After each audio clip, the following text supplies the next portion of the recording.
جمعے کا دن تھا،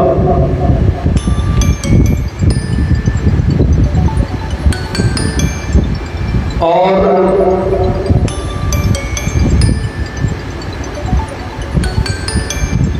اس جمعہ والے دن خلیفہ ثالث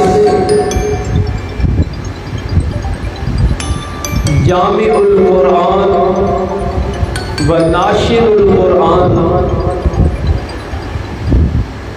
حضرت سیدنا عثمان ابن عفان رضی اللہ عنہ کو مدینہ منورہ میں بڑی بے دردی کے ساتھ 40 دن پیاس برداشت کرتے ہوئے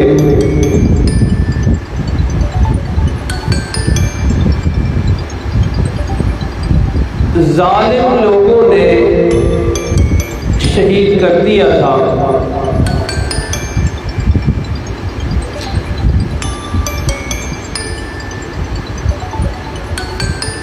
اس لیے جب کبھی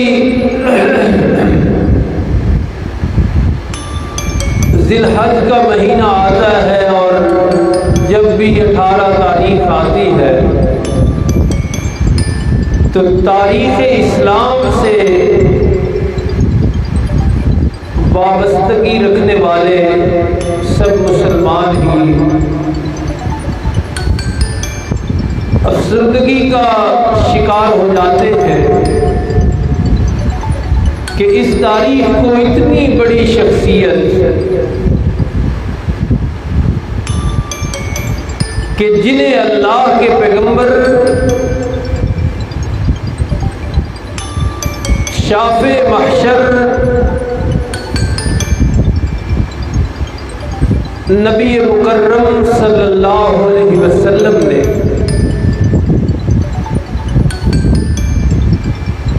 یکے بعد دیگرے 2 بیٹیوں سے نوازا،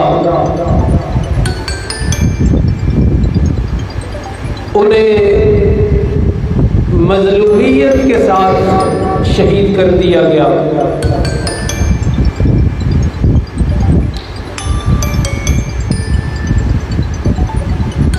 گھر میں گھسے بلوائی، آپ کی زوجہ محترمہ حضرت نائلہ کو زخمی کیا، آپ کے جسم اطہر پر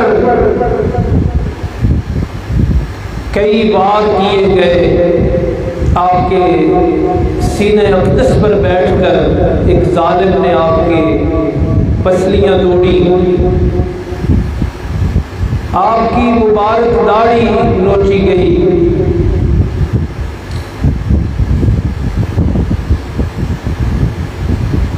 آپ کے سر میں زخم لگایا گیا،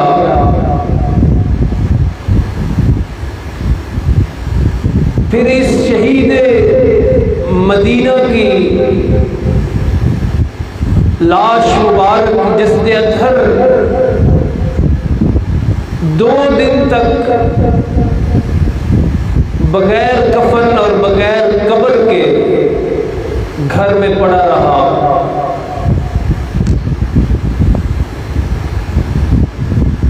فسادی اور بلوائی جنازہ نہیں پڑھنے دیتے تھے،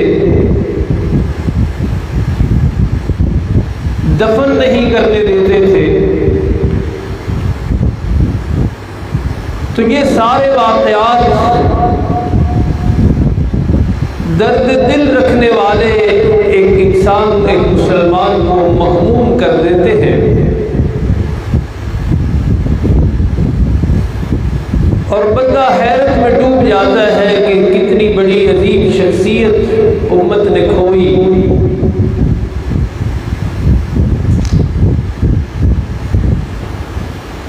اس وقت جو ظلم و ستم حضرت عثمان غنی رضی اللہ عنہ کی ذات اقدس پر ہوئے،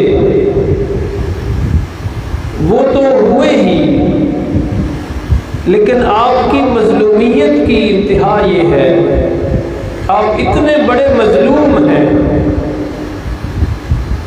کہ آپ کے دشمن جو در حقیقت ہر صحابی رسول کے دشمن ہیں، جو ہر اس شخص کے دشمن ہیں جو وابستہ ہے اللہ کے پیغمبر صلی اللہ علیہ وسلم کے ساتھ، وہ دشمن صحابہ آج بھی حضرت عثمان غنی رضی اللہ عنہ کو معاف کرنے کے لیے تیار نہیں ہے۔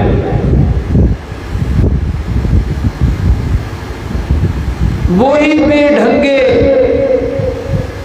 بودے اور بے بنیاد اعتراضات جو اس وقت بلوائیوں اور فسادیوں نے اٹھائے تھے، وہی سوالات اور وہی اعتراضات، وہی نکلے ہوئے جملے لقمے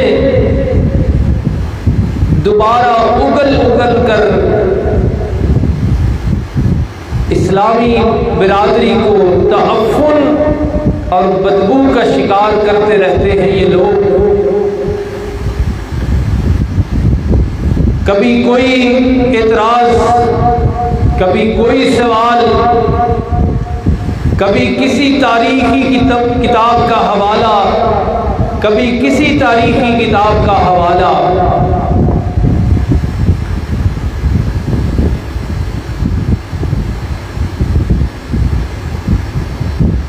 تو ان تاریخی کتابوں کے حوالوں میں الجھنے کی بجائے،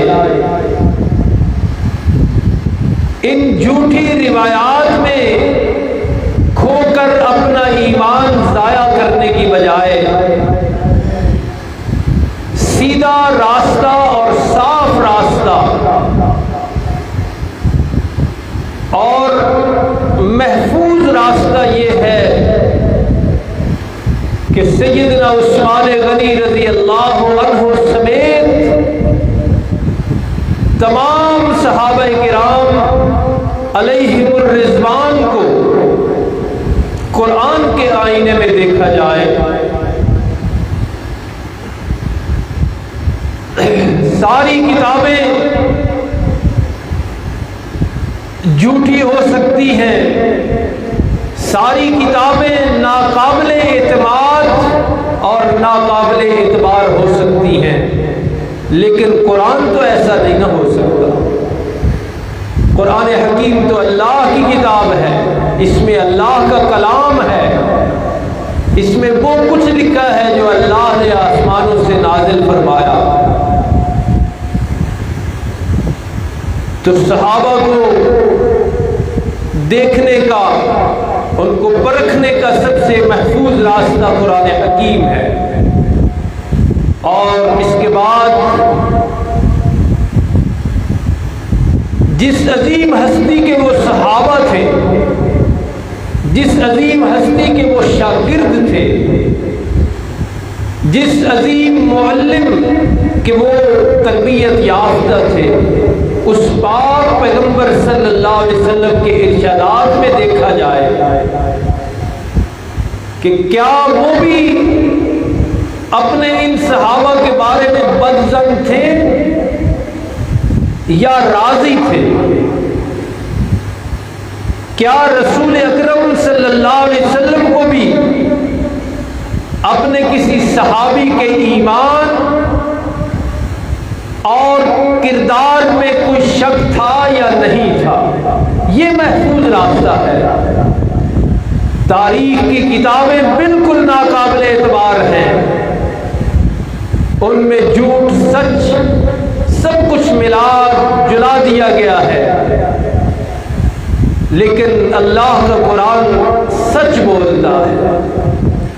اور پیغمبر کائنات صلی اللہ علیہ وسلم کے فرامین جو صحیح سند کے ساتھ ہم تک پہنچے ہیں، ان کے شک میں، ان کے صدق و صداقت میں، ان کی حقانیت میں کوئی شک نہیں ہے۔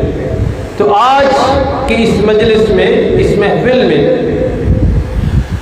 حضرت عثمان غنی رضی اللہ عنہ کے بارے میں اللہ کا فیصلہ سنیے، اور حضرت عثمان غنی رضی اللہ عنہ کے بارے میں کا فیصلہ سنیے، آپ کو نظر آئے گا کہ سیدنا عثمان غنی رضی اللہ عنہ سے اللہ بھی راضی تھے،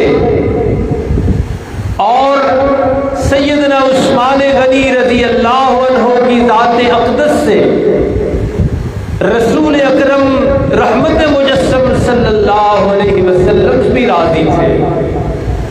اور جب یہ دو عظیم ہستیاں یعنی اللہ اور اس کا رسول عثمان غنی رضی اللہ عنہ سے راضی ہو تو کسی مورخ کی ناراضگی کا کوئی اعتبار نہیں ہے، کسی کالے اور سیاہ روح کی ناراضگیوں کا کوئی اعتبار نہیں ہے۔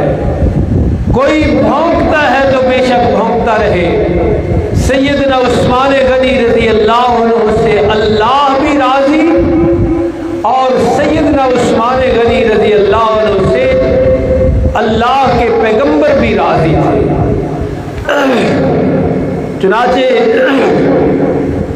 قرآن حکیم میں اللہ نے اپنی رضا کا اعلان کیسے فرمایا کہ اللہ حضرت عثمان سے راضی ہے، قرآن کیسے بتاتا ہے۔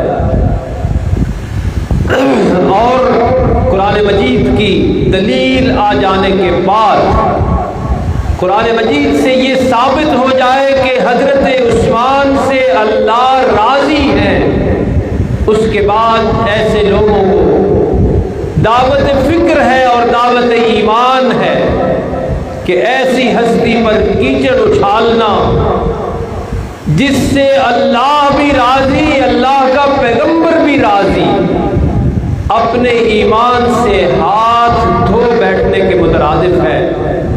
چنانچہ دیکھیے اللہ کیسے راضی ہوئے اور اللہ نے اپنی رضا کے کیسے اعلان فرمائے اور کس طرح اس اعلان کو قرآن کا حصہ بنا کر قیامت کی صبح تک باقی اور محفوظ کر دیا۔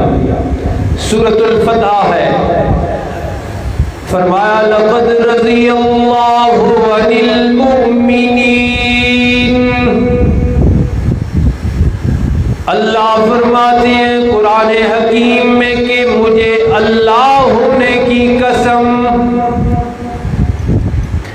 مجھے میری ذات کی قسم، رضی اللہ راضی ہو گیا، کن سے؟ فرمایا عن المؤمنین، اللہ راضی ہو گیا ان مومنوں سے، اذ یبایعونک تحت الشجرہ، جنہوں نے اے محبوب مکرم رحمت مجسم صلی اللہ علیہ وسلم آپ کے ہاتھ پر بیعت کی تھی ایک درخت کے نیچے، اللہ ان سارے مومنوں سے راضی ہو گیا۔ یہ بیعت رضوان جو ہے حضرت عثمان غنی رضی اللہ عنہ اس میں موجود نہیں ہے، جسمانی طور پہ موجود نہیں تھے، آپ تھے مکہ مکرمہ میں اور سفیر رسول بن کر گئے ہوئے تھے، مکہ والوں سے مذاکرات کرنے گئے تھے کہ اللہ کے پیغمبر صلی اللہ علیہ وسلم اپنے 1400 صحابہ کے ساتھ عمرہ کی نیت سے آ رہے ہیں، لڑائی کی نیت سے نہیں آئے، لہذا انہیں عمرہ کرنے دیا جائے۔ اہل مکہ رکاوٹ بن گئے تو رسول مکرم صلی اللہ علیہ وسلم نے حضرت عثمان رضی اللہ عنہ کو ان سے مذاکرات کرنے کے لیے بھیجا۔ افواہ اڑ گئی، جھوٹی خبر پھیل گئی کہ اہل مکہ نے حضرت عثمان رضی اللہ عنہ کو شہید کر دیا۔ یہ خبر لشکر اسلام میں پہنچی اور ہم ہر وقت جب بھی یہ واقعہ بیان کرتے ہیں تو دعوت فکر دیتے ہیں کہ یہ واقعہ بتاتا ہے کہ اللہ کے پیغمبر عالم الغیب نہیں ہوتے. عالم الغیب صرف ایک اللہ کی ذات ہے. اسی بنیاد پہ اس افواہ کے بعد رسول مکرم صلی اللہ علیہ وسلم نے سب صحابہ کو جمع فرمایا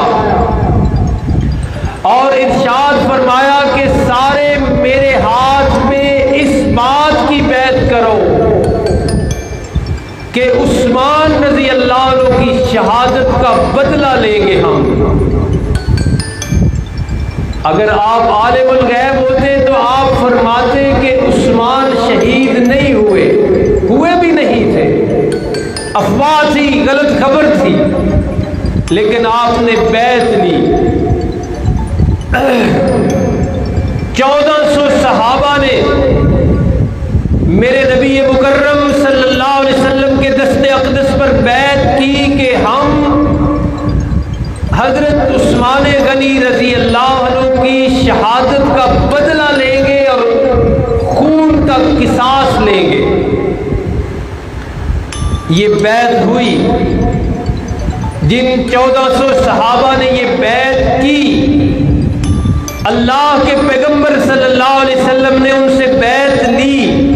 ان کے بارے میں قرآن کہہ رہا ہے کہ لقد رضی اللہ عن المؤمنین، اللہ ان مومنوں سے راضی ہو گیا. شان عثمان دیکھیے، اللہ کے پیغمبر نبی مکرم صلی اللہ علیہ وسلم کو بھی حضرت عثمان رضی اللہ عنہ سے اتنا پیار ہے، اتنے راضی ہیں اللہ کے پیغمبر کہ سارے صحابہ کو اس بات پہ آمادہ کیا کہ ہم حضرت عثمان رضی اللہ عنہ کی شہادت کا بدلہ لیں گے. رسول اللہ راضی نہ ہوتے حضرت عثمان سے تو قصاص پر بیعت ہوتی بلا. ساری تاریخ جھٹلائی جا سکتی ہے اور ناقابل اعتبار ہے. قرآن سچ کہتا ہے حضرت عثمان سے اللہ کے پیغمبر کو اتنا پیار تھا کہ آپ کی ایک ذات کے لیے 1400 صحابہ کو موت کی بیعت کے لیے تیار فرمایا. 1400 صحابہ سے فرمایا کہ آؤ عثمان کا بدلہ لینا ہے. کتنی بڑی قیمت ہے. 1400 صحابہ موت کے لیے تیار کر دیے اللہ کے پیغمبر صلی اللہ علیہ وسلم نے. تاریخ کہتی ہے کہ عثمان سے راضی نہیں تھے اور عثمان رضی اللہ عنہ پہ یہ اعتراض وہ اعتراض. اسی لیے تو ہماری جماعت یہ مضبوط اور بنیادی موقف رکھتی ہے کہ صحابہ کو سمجھو ہی قرآن میں.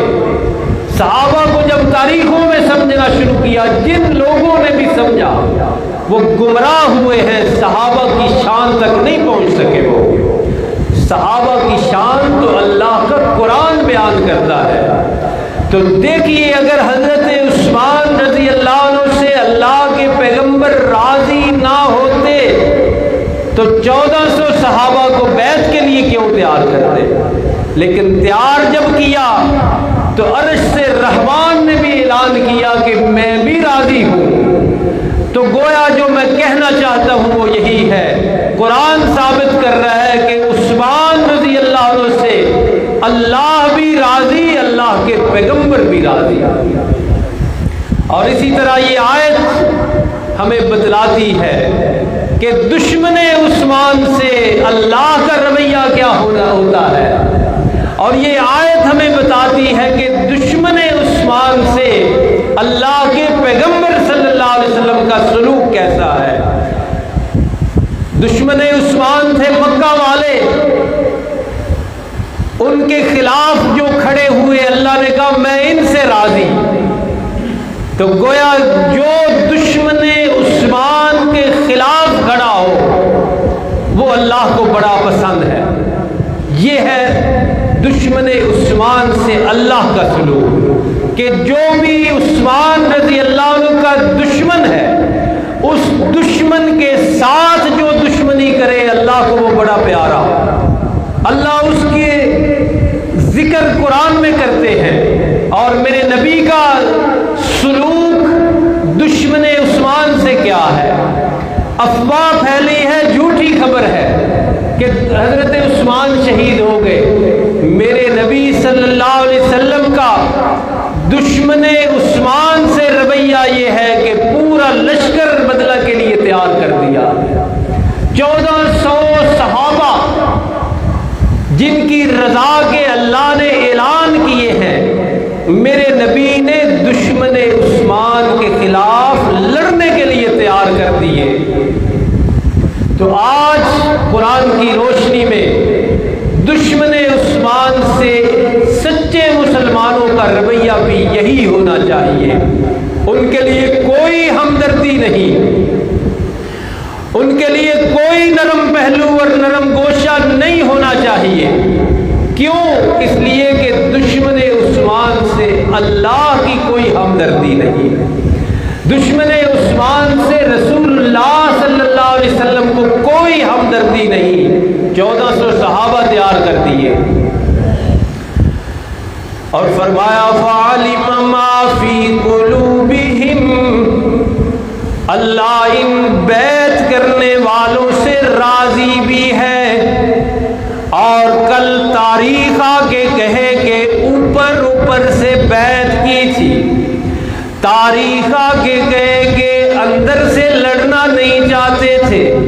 اللہ نے ایک جملے سے ساری جھوٹی تاریخوں کو نظر آتش کر دیا۔ فرمایا فَعَلِمَ مَا فِي قُلُوبِهِمْ، علیم بذات الصدور، سینوں کے راز جاننے والا اللہ اعلان کرتا ہے کہ مجھے پتا تھا، مجھے پتا ہے کہ ان کے دل میں کیا ہے، اور ان کے دل میں یہی ہے کہ جب بس چلے گا، جب موقع ملے گا، شہادت عثمان کا بدلہ ضرور لیں گے۔ یہ سچے دل سے بیعت کر رہے ہیں۔ تو آیت سے میں نے، قرآن حکیم سے میں نے آپ کی خدمت میں پیش بات کیا کرنی ہے کہ اللہ بھی عثمان سے راضی۔ اللہ تو 1400 صحابہ سے راضی ہو رہے ہیں، سمجھیے بات۔ حضرت عثمان تو موجود ہی نہیں ہے، حضرت عثمان تو ان 1400 صحابہ کی نظر میں ان کے اس وقت کے علم کے مطابق شہید ہو چکے ہیں، لیکن در حقیقت مکہ میں زندہ موجود ہیں۔ تو قرآن سے حضرت عثمان کے لیے اللہ کی رضا کیسے ثابت ہونی ہے، یہ بات عرض کرنی ہے۔ پھر اس آیت کی تفسیر کے لیے حدیث میں آئیں گے تو حدیث میں لکھا ہوا ہے کہ اللہ کے پیغمبر صلی اللہ علیہ وسلم نے ارشاد فرمایا، جب سارے صحابہ بیعت کر چکے نا تو آپ نے فرمایا اب آخر میں عثمان کی طرف سے بیعت کرتا ہوں، اور فرمایا یہ میرا ہاتھ یہ عثمان کا ہاتھ ہے۔ تو حضرت عثمان رضی اللہ عنہ کی موجودگی یوں ثابت ہوئی کہ اللہ کے پیغمبر نے ان کی غیر موجودگی میں بیعت کی ہے ان کی طرف سے۔ تو قرآن کن سے راضی ہے؟ بیعت کرنے والوں سے۔ تو حضرت عثمان بیعت کرنے والوں میں موجود ہوئے کہ نہ ہوئے؟ سچی حدیث ہے۔ آپ نے فرمایا اب میں عثمان کی طرف سے بیعت کرنے لگا ہوں، اور آپ نے فرمایا یہ میرا ہاتھ عثمان کا ہاتھ ہے۔ تو بیعت کرنے والے سب صحابہ سے اللہ نے رضا کا اعلان کیا۔ حضرت عثمان کی موجودگی رسول اللہ صلی اللہ علیہ وسلم کے دست اقدس مبارک ہاتھ کے ذریعے وہاں پائی گئی، لہذا قرآن سے ثابت ہوا کہ بیعت کرنے والوں میں عثمان بھی موجود اور بیعت کرنے کرنے والوں سے اللہ بھی راضی ہے۔ تو سیدنا عثمان غنی رضی اللہ عنہ وہ قابل قدر اور عظیم المرتبت شخصیت ہیں کہ جن سے اللہ راضی ہے، قرآن کا یہ ثبوت ہے۔ اور باقی بھی میں نے عرض کیا کہ اللہ کے پیغمبر بھی راضی، اگر راضی نہ ہوتے 1400 صحابہ کو بیعت کے لیے کیسے تیار کرتے؟ مغموم کیوں ہوتے، غمگین کیوں ہوتے، اتنے جوش میں کیوں آتے کہ 1400 صحابہ سے فرمایا جب تک بدلہ نہیں لینا واپس نہیں جانا۔ یہ رضا کے نشانی ہے، یہ آپ کی خوشنودی کی علامت اور ثبوت ہے کہ آپ اللہ کے پیغمبر صلی اللہ علیہ وسلم اپنے اس عظیم صحابی سے راضی ہی راضی تھے۔ لیکن ایک واقعہ بھی سن لیجئے، معتبر حدیث، مستند حدیث اور ناقابل تردید ثبوت کے ساتھ ام المومنین حضرت عائشہ رضی اللہ عنہ فرماتی ہیں 4 دن گزر گئے، 4 دن اللہ کے پیغمبر صلی اللہ علیہ وسلم نے کچھ نہیں تناول فرمایا، کاشانہ نبوت میں کوئی چیز نہیں کھانے کے لیے۔ اور یہ جملے میں نے 2-3 دفعہ اس لیے عرض کیے کہ کچھ لوگ آج اللہ کے پیغمبر صلی اللہ علیہ وسلم کو اس کائنات کا حاجت روا، مشکل کشا بنا کے دکھا رہے ہیں۔ آپ کا یہ گھر ہے اور یہ منظر ہے، سچی حدیث، صحیح حدیث، 4 دن گزر گئے، کھانے کے لیے کچھ نہیں۔ اللہ کے پیغمبر صلی اللہ علیہ وسلم بھوک سے بےتاب ہو گئے اور باہر تشریف لے گئے، غالباً مسجد میں گئے، اس لیے کہ جب بھی آپ پریشانی کا شکار ہوتے تھے تو اللہ کی بارگاہ میں جاتے تھے۔ تھوڑی دیر بعد تشریف لائے، حضرت عائشہ رضی اللہ عنہ سے فرمایا کچھ بھیجا اللہ نے، کوئی چیز آئی؟ ام المومنین نے عرض کیا اللہ کے رسول وہی کیفیت ہے، کوئی نہیں۔ آپ پھر باہر تشریف لے گئے۔ تھوڑی دیر بعد پھر تشریف لائے اور پوچھا عائشہ کوئی چیز ہے کھانے کے لیے؟ بےتابی تھی، 4 دن کا فاقہ تھا۔ ام المومنین رضی اللہ عنہ نے عرض کیا اللہ کے رسول کچھ نہیں۔ آپ پھر باہر تشریف لے گئے۔ تھوڑی دیر بعد ام المومنین فرماتی ہے دروازہ کھٹکا، میں نے دروازہ کھولا تو سیدنا عثمان غنی رضی اللہ عنہ مجھ سے پوچھا کہ اللہ کے محبوب کدھر ہیں؟ میں نے عرض کیا اللہ کے محبوب باہر تشریف لے گئے ہیں۔ انہوں نے گھر کی کیفیت حالات پوچھے تو میں نے عرض کیا کہ 4 دن کا فاقہ ہے، اللہ کے پیغمبر صلی اللہ علیہ وسلم بےتاب ہو کر باہر تشریف لے جاتے ہیں، واپس آ کے پوچھتے ہیں، میں عرض کرتی ہوں کوئی چیز نہیں، تو پھر باہر تشریف لے جاتے ہیں، اب بھی باہر ہی ہیں۔ تو حدیث کی کتابوں میں لکھا ہے کہ حضرت عثمان غنی رضی اللہ عنہ داروں کی تار رونے لگ گئے، دروازے نبوت پر وہیں رونے لگے، یہ حالات دیکھ کر، یہ کیفیت دیکھ کر، آپ کی بےتابیاں دیکھ کر، سن کر۔ تو ام المومنین فرماتی ہے تھوڑی دیر کے بعد حضرت عثمان غنی رضی اللہ عنہ یوں تشریف لائے کہ وہاں حدیث میں کے الفاظ ہیں کہ گندم کی بوریاں لے کر آئے، آٹے کی بوریاں لے کر آئے، ایک بوری نہیں یا تھوڑا سا نہیں، گندم کی بوریاں لے کر آئے اور آٹے کی بوریاں لے کر آئے، باقی چیزیں بھی لے کر آئے اور کافی ساری نقدی لے کر۔ ابھی نبی پاک صلی اللہ علیہ وسلم نہیں تشریف لائے لیکن حضرت عثمان غنی یہ سارا سامان دے کر واپس تشریف لے گئے۔ رسول اللہ صلی اللہ علیہ وسلم پر وہی کیفیت طاری ہے کہ بھوک کی بےتابی ہے، گھر تشریف لائے۔ ام المومنین کہتی ہیں کہ جیسے ہی حضرت عثمان کو سامان دے کر گئے تو میں نے اٹھ کے کھانا تیار کر دیا۔ اتنے میں اللہ کے پیغمبر صلی اللہ علیہ وسلم تشریف لائے، مجھ سے پوچھا کہ ہے کوئی چیز؟ میں نے عرض کیا اللہ کے رسول آپ کے داماد سیدنا عثمان غنی رضی اللہ عنہ آئے تھے، حالات سن کے مغموم ہوئے ہوئے اور روئے اور یہ چیزیں چھوڑ گئے اور میں نے کھانا تیار کر دیا. آپ فرماتی میں نے کھانا جب آپ کے سامنے لگایا تو آپ نے ایک لقمہ بھی نہیں لیا. میں حیران ہوئی.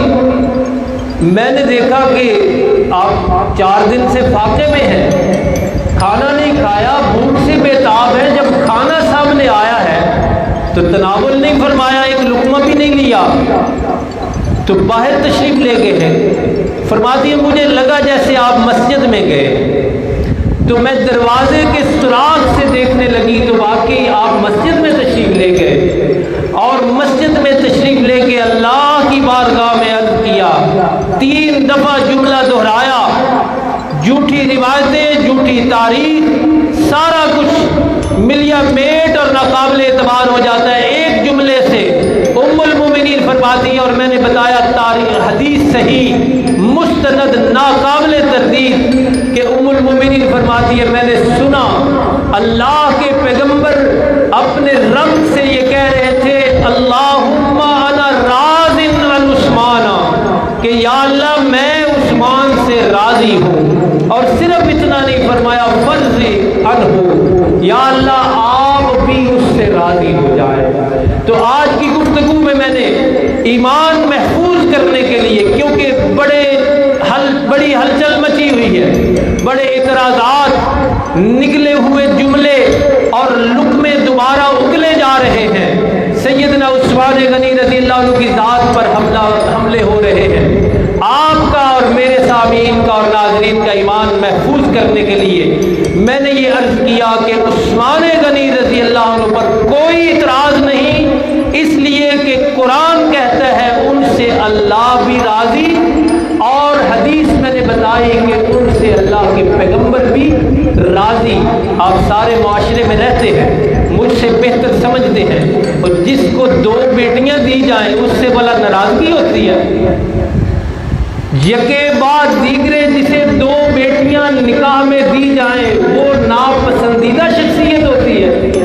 اور پھر یہ بھی ارشاد فرمایا جائے, پیغمبر کائنات خود فرمائیں کہ لوگوں اگر میری 40 بیٹیاں ہوتی تو میں ایک ایک کر کے عثمان غنی رضی اللہ عنہ کو نکاح میں دیتا جاتا. تو جس شخصیت کے بارے میں اللہ کے پیغمبر یہ فرمائے بھلا اللہ کے پیغمبر ناراض ہیں اس سے.